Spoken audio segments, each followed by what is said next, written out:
If you've never heard of the terms legal fiction or straw man, then what you're about to learn is something that sounds so astonishing that it couldn't possibly be true. If I were to tell you that paying your tax, getting a driver's license, registering your car, paying fines, and attending court are all optional and that you are conned into agreeing with them, what would you think? It has been said that you need to know that you're in a cage before you can escape from that cage. Let's look into how you're being tricked and how your power is being hidden from you.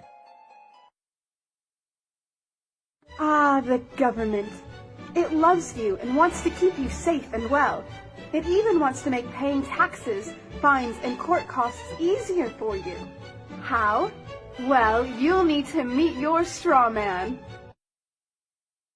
Your straw man is a fictitious legal entity created at your birth through your birth certificate and the registration of that birth.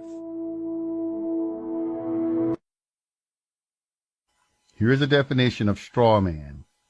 A front, a third party who is put up in name only to take part in a transaction. Nominal party to a transaction. Black's Law Dictionary, 6th edition. The term is also used in commercial and property contexts when a transfer is made to a party. The straw man, simply for the purpose of retransferring to the transferor in order to accomplish some purpose not otherwise permitted. Barron's, 3rd edition. The straw man is an artificial person. The straw man was created by law shortly after you were born via the registration of the application for your birth certificate. The name for the straw man is your name in all capital letters. You will notice that the inscription on the birth certificate in your name is in all capital letters. The English language has precise rules of grammar that make no provision for writing proper nouns in all capital letters. So your name spelled with all capital letters is a fictitious name. Whenever a human being is born, there's two entities. One is the real entity, which is the human being, the flesh and blood, and the other is a legal fiction, a fictional entity that is nothing more than a piece of paper, the birth certificate. Again, we're duped into believing that these are one in the same, and so we're tricked into representing the legal fiction, the straw man, that birth certificate. So when people get fines and things like that, it's actually consulting the legal fiction, the non-existent entity, the corporate entity that is owned by corporations. You have any interactions with the bureaucracy, okay? They're not interacting with you, they're actually interacting with your legal fiction, because they can't deal with a flesh and blood human. Yeah, they have to deal with another corporation. When you start to break down the words that we use and you start to look at the roots of all these words and you actually look at where these words, what these words actually really mean, you start to get an idea of what's going on. The word corporation is very, very specific because it's corporation, it's dead speak. So a corporation is something that's dead. It's an entity that exists only in a legal framework. It doesn't exist in any other framework at all. It only becomes an entity through legal mechanisms and legal means. In essence, when you were born and far too young to understand, a company with your name was created through your birth certificate. When your parents registered your birth, they actually created a company and handed ownership of that company and you over to the state. It is important to remember that your parents were tricked and had no idea this was happening.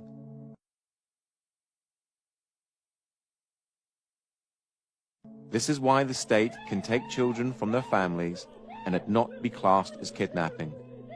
This is where it all began. This is the foundation document. All identification is generated from this document. And these didn't exist before 1933. These only came into being in 1933 when they hatched this plan. They created a corporate fiction with a name just like yours. In doing this, they registered and monetized the spirit and soul of a living being. My name is spelt in all capitals here. So's yours, so's your driver's license, your health card, anything you get from the government, your name is spelt in all capital letters. And when you use any government identification, you are identifying yourself as a corporation, and you are existing within the jurisdiction of corporate law. And just because you didn't know what you're doing, that's no excuse. It doesn't exonerate you from liability.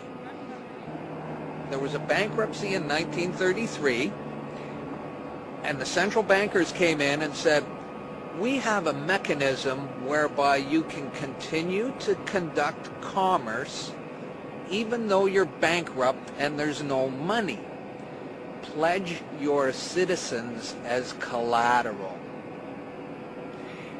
That happened in 1933, the bankruptcy. And that, by no coincidence, is why these started to be issued in 1933. So you may be walking around thinking you're free and you have rights. But the bottom line is that you are owned, you're a chattel, you're a slave. And these people own you. And that's why they can do things to you against your will. Because you comply.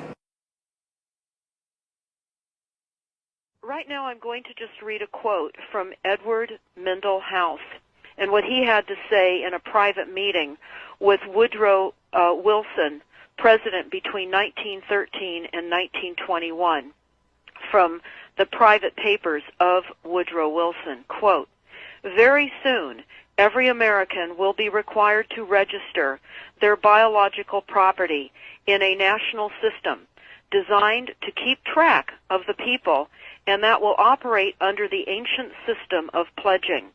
By such methodology, we can compel people to submit to our agenda, which will affect our security as chargeback for our fiat paper currency.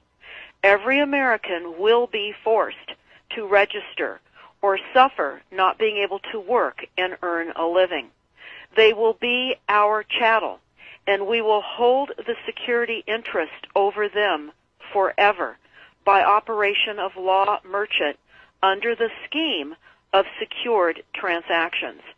Americans, by unknowingly or unwittingly delivered the bills of lading to us, will be rendered bankrupt and insolvent, forever to remain economic slaves through taxation secured by their pledges. They will be stripped of their rights and given commercial value, designated to keep us a profit that will be none the wiser. For not one man in a million could ever figure out our plans, and if by accident one or two would figure it out, we have in our arsenal plausible deniability. After all, this is the only logical way to fund government, by floating liens and debt to the registrants in the form of benefits and pledges. This will inevitably reap us huge profits beyond our wildest of expectations and leave every American a contributor to this fraud, which we will call social insurance. Without realizing it, every American will insure us for any loss we may incur, and in this manner, every American will unknowingly be our servant, however begrudgingly. The people will become helpless without any hope for their redemption, and we will employ the high office of the President as our dummy corporation to foment this plot against America. Having established plausible deniability, even if people become enlightened that they had a remedy and pursued it, the attorneys, judges, and legislators could claim that they did not understand the people's claims, especially if the technical requirements for achieving it were not followed pursuant to statutory requirements. Requiring the public schools to teach civics, government, and history classes out of federally approved, politically correct textbooks written by the publishing houses, owned by the owners of the Federal Reserve, would assure that the people would not discover the remedy for a long time, if ever.